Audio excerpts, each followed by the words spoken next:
Hello and good morning. It is the first day of writing a short story every day, and I already have a couple of short stories that I've written already. So in preparation for this and so that I can actually post one every day, I'm gonna go back, I'm gonna look through my weird short stories. I'm going to try to find some to post and just kind of figure out how I want to format the blog post, because I do want it to be more than just a short story, because that would be a very short and confusing blog post. So I'm probably gonna have a little bit of an intro, a little bit of an outro, probably a shorter intro, the short story, then an outro, something, I don't know. And I don't know if they're always going to be short stories or every once in a while it'll be just like a scene idea.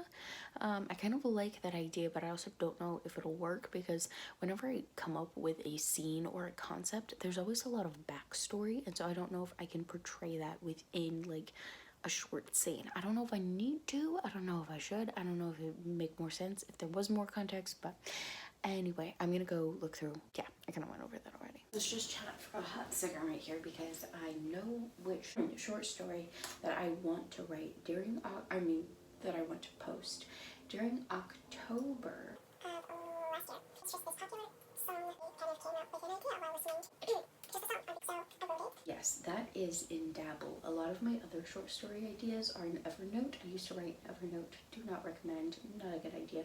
But there's a short story collection. What? I have stuff. I'm so excited. Wait, did I do this already? I think I did this already. There it is. Okay, should I not do this one first? I'm just gonna do this one first. It's a little creepy, which is why I'm a little embarrassed to share it, but I'm just gonna do it anyway. Hello, friends. So, after I finished with the short stories, I decided that I was going to try to work on like an actual novel.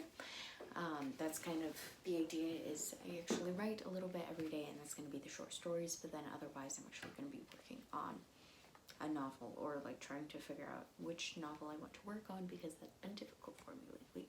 So I was trying to pull apart the vampire stories the way that I have it here. So vampire stories, I have the Snow White one. Then the way that I was doing this was kind of the things that I have that are kind of mixed together are like the normal world, the new world, and what kind of, how the vampires take form.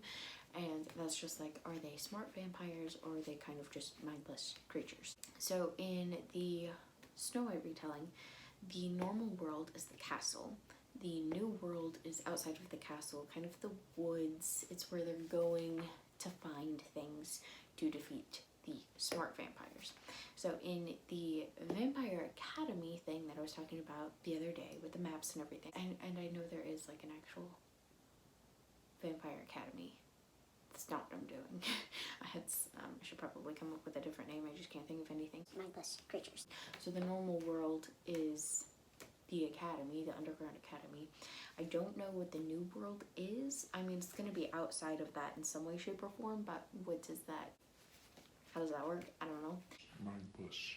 What kind of form are the vampires? I don't know. Creatures. So I have a couple of concepts. One is I just have this idea of hunters are used to, or like, so they're these vampire hunters, and they're used to dealing with these mindless vampires. They're used to killing those. So when one person finds someone that they're pretty sure is a vampire, but is actually kind of smart and talking like a human, like none of the hunters believe that person, so then they have to go and actually like prove it or defeat the vampires themselves, but that leads to lots of bloodshed and whatnot, because the vampire is smart and the hunters don't believe it. I don't know. So there's that. And then I also had another question just about both of these stories. That was like, okay, should there be other creatures other than vampires in the story? Potentially. I think that would be cool, but I can't think of like what I would want that to look like at the moment. And then my other concept was a modern day story in an epistolary format, at least at the beginning, where lots of girls are writing in their diaries about falling in love and then disappearing. And the way that you find out that they disappeared is just they stop writing in their diaries. diaries. Mixed in with this would be like news reports about missing girls, maybe found girls and like suspects, until one girl looks through her missing sister's diary, puts the pieces together. It's going to be kind of like epistolary, kind of true crime, and then kind of a mystery thriller thing. And I think it would all be one book. I know it doesn't really work like that with a bunch of different formats, but I think I might be able to make it work. And I already kind of drafted that a little bit today because that's what I came up with today and that's what I was interested in. So there wasn't a ton. Let me just see. I came up with 4 characters.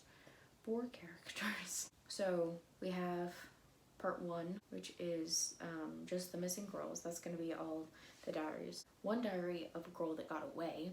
I really want to do that, and so that'll be like what our main character, one of the people that our main character finds when she's trying to solve this mystery. So then the second part would be the news clips, the stories. I want to have a transcript of like a true crime podcast that's like sort of putting the pieces of the different cases together. I think I want to do that.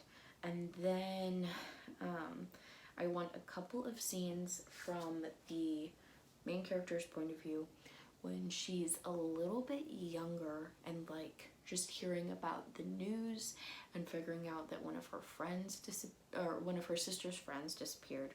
And then I don't think she really goes searching until she's in college or a little bit older, when she's a little bit more independent and not in high school. So the high school years, I guess, are going to be like her just really delving into the true crime and trying to figure out what's happening, coming to conclusions, and then when she gets older, she gets to actually like go out and try to solve this mystery.